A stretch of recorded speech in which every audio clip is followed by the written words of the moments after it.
Mr. President. The Majority Leader. I'd like to welcome all members back to the Senate for a busy week. But first, there is something I need to address. Over the last several days, I was called unpatriotic, un-American, and essentially treasonous by a couple of left-wing pundits on the basis of bold-faced lies. I was accused of aiding and abetting the very man I've singled out as an adversary and opposed for nearly 20 years, Vladimir Putin. This was less than 24 hours after the outraged industrial complex was disappointed yet again by Special Counsel Mueller. Partisan Democrats and their media allies were crushed a few months ago when Mueller's report cleared the president of conspiring with Russia during the 2016 campaign. And now their frantic hyping of the special counsel's congressional testimony has fallen flat once again. But the conspiracy theories and reckless accusations had to continue. Too many people had invested too much time in the hysterical echo chamber to simply wind it down and join the rest of us in the real world. The outraged industrial complex needed a new target, and that's where I come in. Mitch McConnell, the hawkish foreign policy conservative who spent decades pushing back on Russia every way I can think of, was accused of what amounts to treason by multiple media outlets within a couple of hours. These absurd smears weren't thrown out there by anonymous Twitter accounts or fringe bloggers. Oh, no. This modern-day McCarthyism was pushed by big-time outlets. The smear that I am, quote, a Russian asset, ran in the opinion pages of the Washington Post. The accusation that I am, quote, un-American was broadcast on MSNBC. This is the state, Mr. President, of left-wing politics in 2019. It's like an inflationary crisis, but with outrage instead of dollars. These people have worn out the volume knob so badly that they have nothing left but the most unhinged smears. Welcome to modern-day McCarthyism. McCarthy-like tactics out in the open for everyone to see. In Dana Milback's column in the Washington Post and on a major cable channel run by NBC.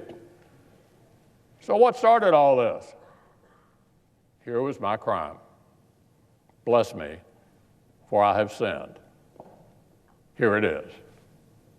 Last week, I stopped Democrats from passing an election law bill through the Senate by unanimous consent.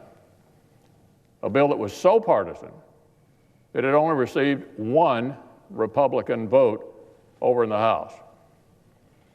My Democratic friends asked for unanimous consent to pass a bill that everyone knows isn't unanimous and never will be unanimous. So I objected. These theatrical requests happen all the time here in the Senate. I promise that nobody involved, including my friend, the Democratic leader who made the request, actually thought he'd get a Republican Senate to instantly, unanimously pass a bill that got one Republican vote over in the House. This kind of objection is a routine occurrence here in the Senate. It doesn't make Republicans traitors or un-American. It makes us policymakers with a different opinion. But the outrage industrial complex doesn't let a little thing like reality get in their way.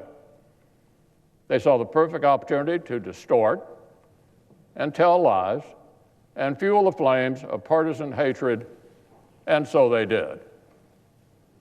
It started with the angry lies on MSNBC. The host lied and said that I've dismissed Russian interference in our 2016 election as, quote, a hoax. Of course, I've never said any such thing, ever.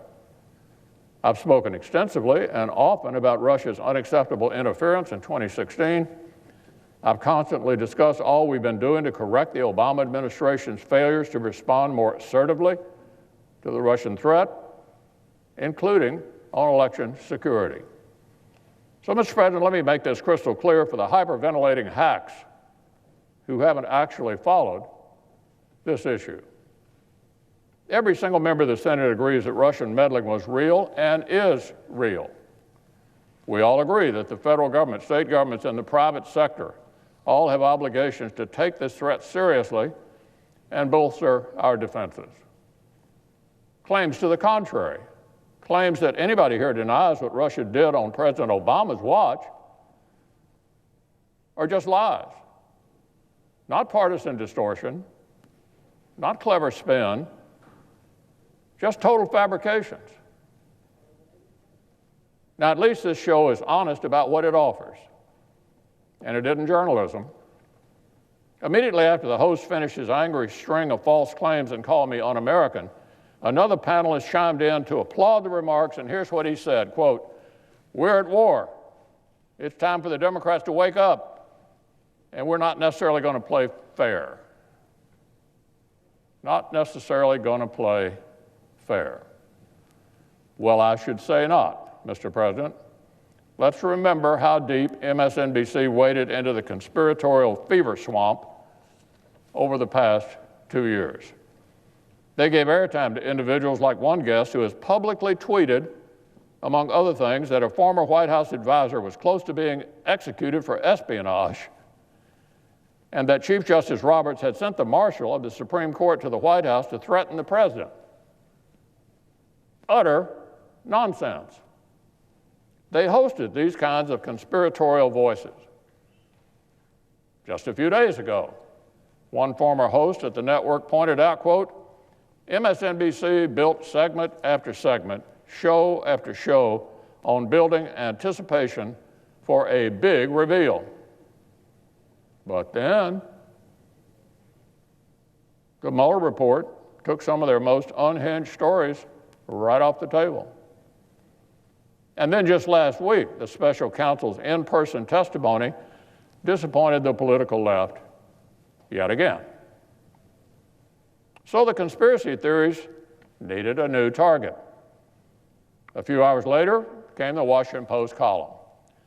It was authored by Dana Milbank, a pundit who spent much of the Obama administration carrying water for its failed foreign policies and excusing President Obama's weakness on Russia. Here's the headline: Mitch McConnell is a Russian asset. A shameful smear, and based on more lies. Mr. Milbank repeatedly claims that I blocked all efforts to raise our defenses against Russian meddling. The truth is that I've championed the coordinated work between Congress, the administration, and the states, which are primarily responsible for our elections. And the Senate has passed several major provisions on this subject this year. And I've spoken frequently on the floor about the need to keep up the progress and to stay vigilant. What's more, one of the specific pieces of legislation he claims I have blocked is something I literally have never opposed. His online column links directly to a bill, and it's something I've never opposed. You'd think a columnist leveling these kinds of smears would at least consult a fact checker before accusing an elected official of aiding and abetting Vladimir Putin. But alas, it's not even a competent hit piece, just sloppy work. Now, ironically, Mr. Milbank has frequently written pieces lecturing Republicans who he feels have impugned others' patriotism.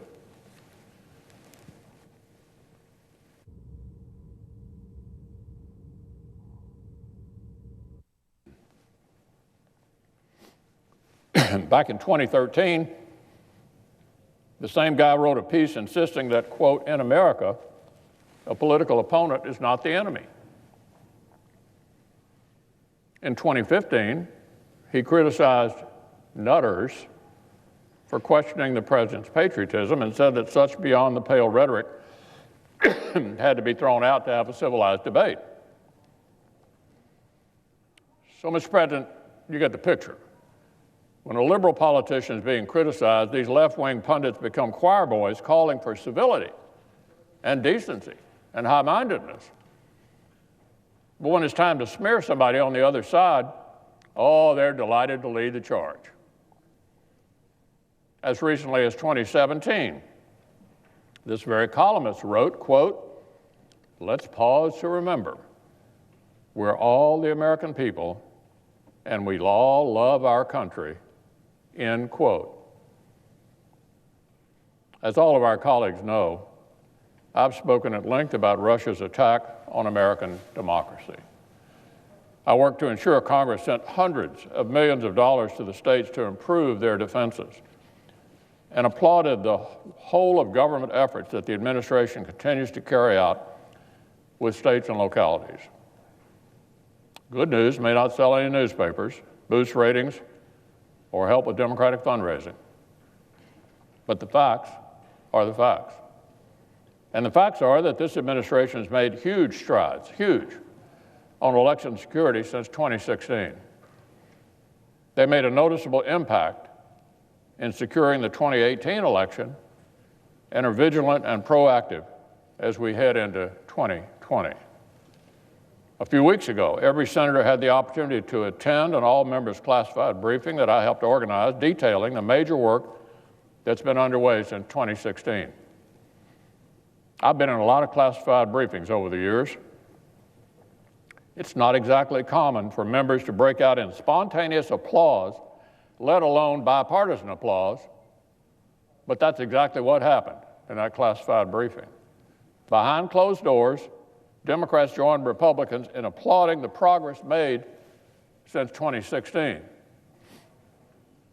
This administration, thanks in large part to our friend and former colleague, DNI Dan Coates, whom I was very sorry to hear is stepping down, has increased and improved our intelligence collection on these threats. It has built better and more functional relationships with state election authorities. It has enlisted more help from the private sector to identify and counter foreign influence campaigns. It has worked more closely with foreign allies and partners who face similar threats from Russia.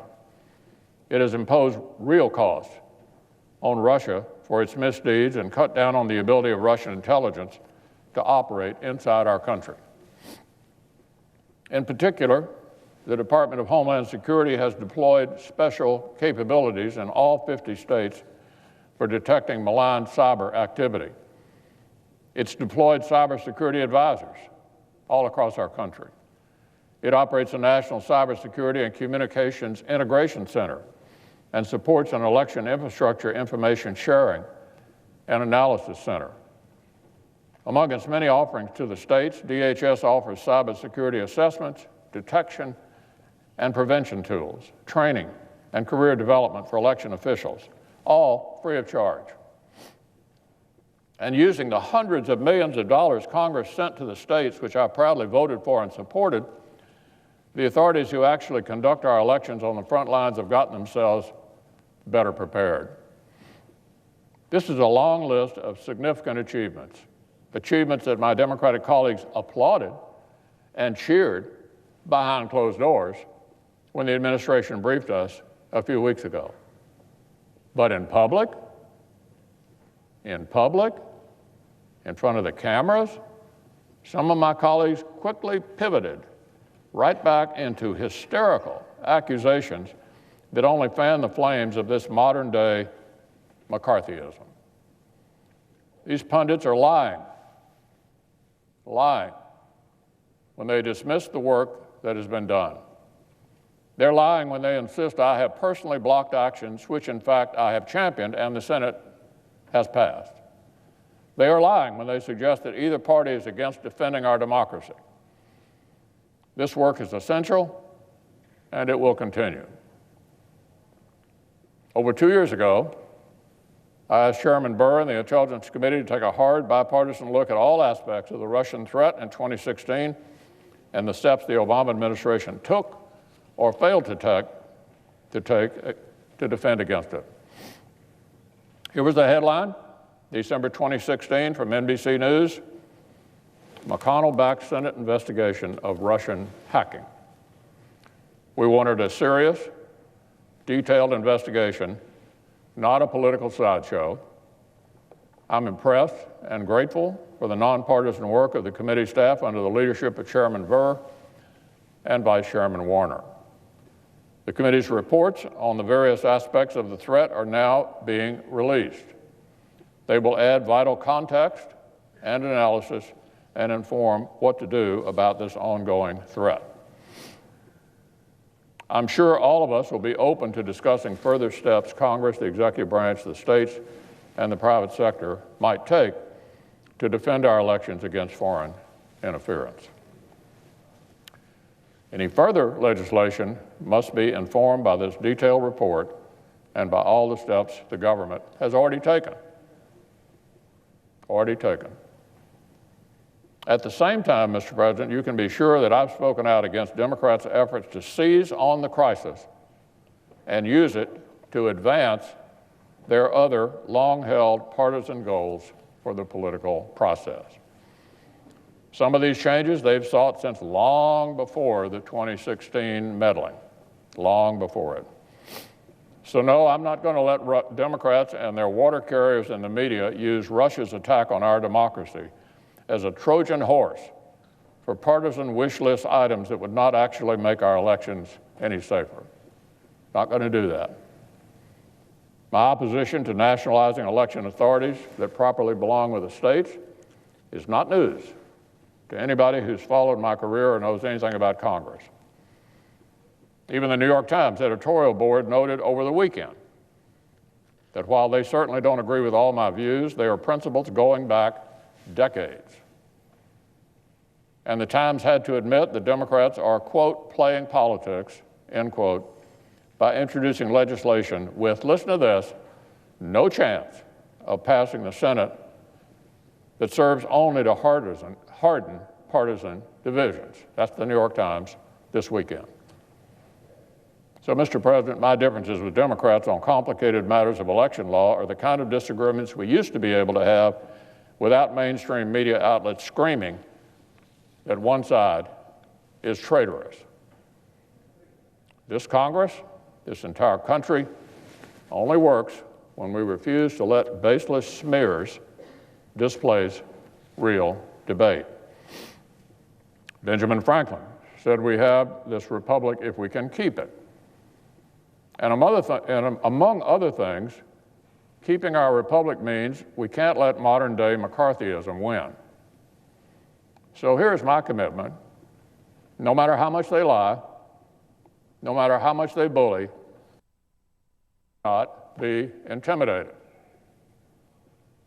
For decades, I've used my Senate seat to stand up to Russia and protect the United States of America. I'm proud of my record. I'm proud that it's right there in black and white, and liars cannot gaslight it away. In the 1980s, as a freshman senator, I proudly stood with President Reagan on missile defense and other aspects of his Soviet policy. While the liberal media was shrieking that Reagan-Bush foreign policy wouldn't work, I was honored to support it with my vote and then watch communism crumble. Then in the 1990s, I used my place on the State Foreign Ops Subcommittee to sound the alarm when President Clinton was too soft on Russia. Here's the Wall Street Journal, December 1994. Kentucky senator handed keys to foreign aid to be the most potent foe of Clinton's Russia policy. Here's what that article said. The real challenge to the administration's policy is McConnell's plan to attach stiff political conditions to that aid, threatening a cutoff unless Russia stops meddling in its neighbors' affairs. So let me say that again. As early as the 1990s, I was on record as laser-focused on Russia's meddling beyond its borders and making sure the Russians were held accountable. And Mr. President, I ask consent this article be placed in the record. With that objection. On the other end of the Clinton administration, I used hearings to grill Democratic officials who were soft on President Yeltsin and optimistic about President-elect Putin. I didn't share Democrats' faith that Putin would be our friend. I asked consent that 2 excerpts of my committee statement from April 4, 2000, calling for a tougher stance on Russia's foreign meddling and expressing skepticism about Vladimir Putin, appear at this point. Without objection. Regardless of who is in the White House, regardless of which way the political winds were blowing, I have consistently treated Russia like the threat that it is. Even under a Republican administration, I spoke out when I was afraid the U.S. wasn't doing enough to stop the erosion of democracy and rule of law in Russia.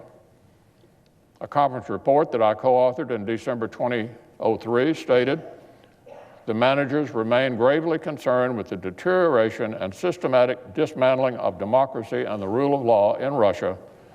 We pushed President Bush's administration, a Republican administration, to do more. And of course, I helped lead the charge against the Obama administration's completely feckless Russia policies. President Obama mocked his 2012 opponent for taking Russia too seriously. His administration sought a naive reset with the Kremlin. And for 8 years, I helped lead the charge against that weakness.